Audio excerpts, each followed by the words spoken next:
Okay. Next, it is rotational motion. Question number 14. If Earth is suddenly stopped revolving and whole of its kinetic energy is used for rising its temperature. Okay. If the Earth is stopped suddenly, and its temperature is whole energy it is used for rising its temperature. S is the specific heat, omega is the angular velocity, and r is the radius of temperature, radius of Earth. Then the rise in temperature of the Earth is. We have to calculate the rise in temperature. Okay. So how to calculate it? Simple. We have to given that if the Earth is suddenly stopped, whole of its energy is used for the rising the temperature. Okay. So we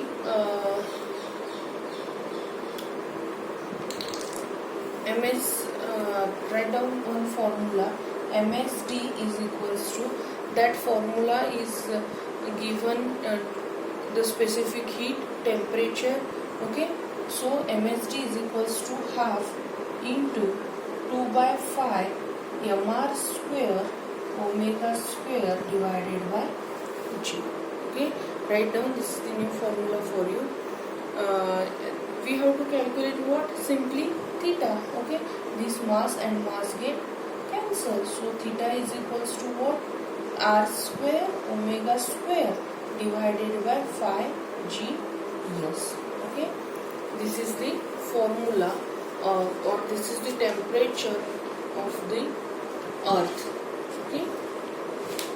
So which option number is correct for this? Option number C is correct. Write down this formula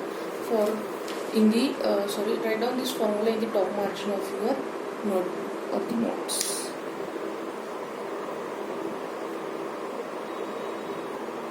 Okay, question number 15.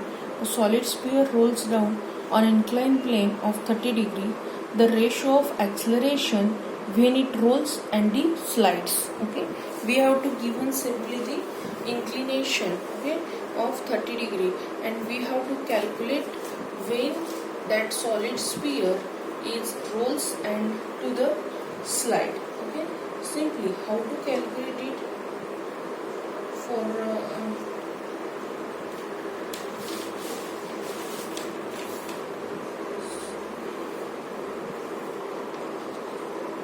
okay, so we know that the formula for rolling acceleration is, okay, or if you don't know, write down this formula in the top margin of your notes.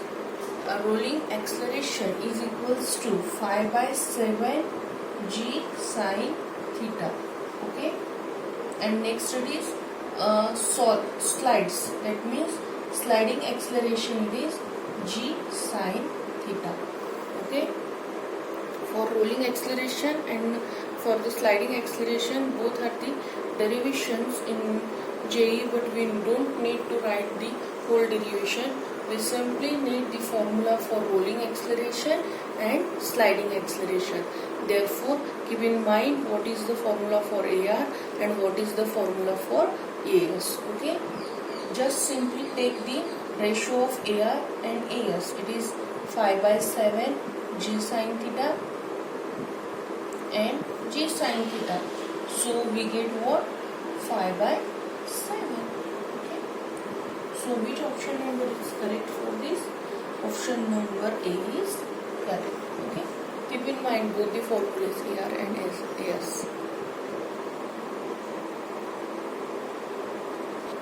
Okay, take next question. Question number 16.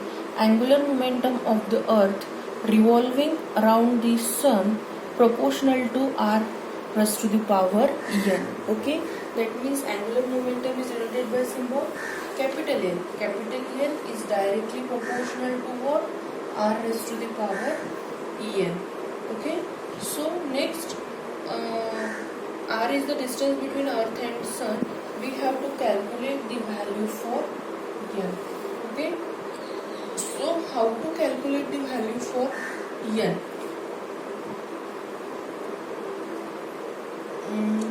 simply the mv square by r, we have to calculate the value for n. Okay, so the centripetal force is converted into, this is suppose earth and sun. Okay, and the earth is revolving around the sun. Okay, so this earth is revolving around the sun, that means the centripetal force can be balanced by the gravitational force of attraction. Okay, that means what, this earth covered a same distance in the whole circular motion. How to keep this distance is as it is? By the centripetal force, and this centripetal force is balanced by which force? Gravitational force of attraction. What is the formula for gravitational force of attraction? Gmm upon r square. Okay, simply, so v square is nothing but m and m get cancel, r and r get cancel, so v square is equals to gm by r. Okay, so v is equals to under root of gm divided by r. Okay, next we know that the angular momentum can be written as L is equals to what? mvr. Okay, simply formula for the angular momentum, L is nothing but what? mvr. Put the value of v in under root of gm upon r. Okay, so if I take this r,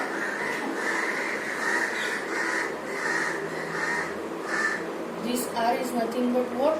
R raised to the power 1 by 2. Okay, so if this r in the numerator, that means half, 1 minus half, it is half, therefore L is equals to m under root of gm into r raised to the power half. Okay, compare with this equation, that means L is directly proportional to r raised to the power half, therefore comparing equation 1 and 2, we get n is equals to 1 by 2. Okay, for question, therefore for question number 16, which option number is correct? Option number C is correct. Okay, okay, take next question, question number 17. The moment of inertia of two spheres of equal masses about their diameter are equal. If one of them is solid and other is hollow, then the ratio of their radii is. Okay, one sphere it is solid and another sphere it is hollow. At that time we have to calculate the ratio of their radius. Simply, what is the formula of moment of inertia for the solid sphere? It is 2 by 5 mr square. Okay, mass is same but the radius is different. Okay, so mass it is m capital M and radius it is m1. Okay, what is the moment of inertia of the hollow sphere? It is 2 by 3 m r2 square. Okay, simply the equal masses and the moment of inertia are also equal about their diameter. Okay, so if is and ih is same, therefore 2 by 5 m r1 square is equals to 2 by 3 m r2 square. Therefore 2 get cancelled, mass get cancelled. Therefore r1 divided by r2 square is equals to what? 5 by 3. Okay, so we have to calculate what the ratio of their radius is. Okay, so the ratio of their radius is 5 by 3. Okay, so which option number is correct for this? Sorry, radius r1 is taking square root on both sides. r1 divided by r2 is equals to under root of 5 by 3. Therefore option number C is correct. Okay, so this is the solution for question number 17. In that, simply given that the masses are same and we have to calculate the ratio of their radius. Moment of inertia is also same for compare the moment of inertia of the solid sphere and the hollow sphere.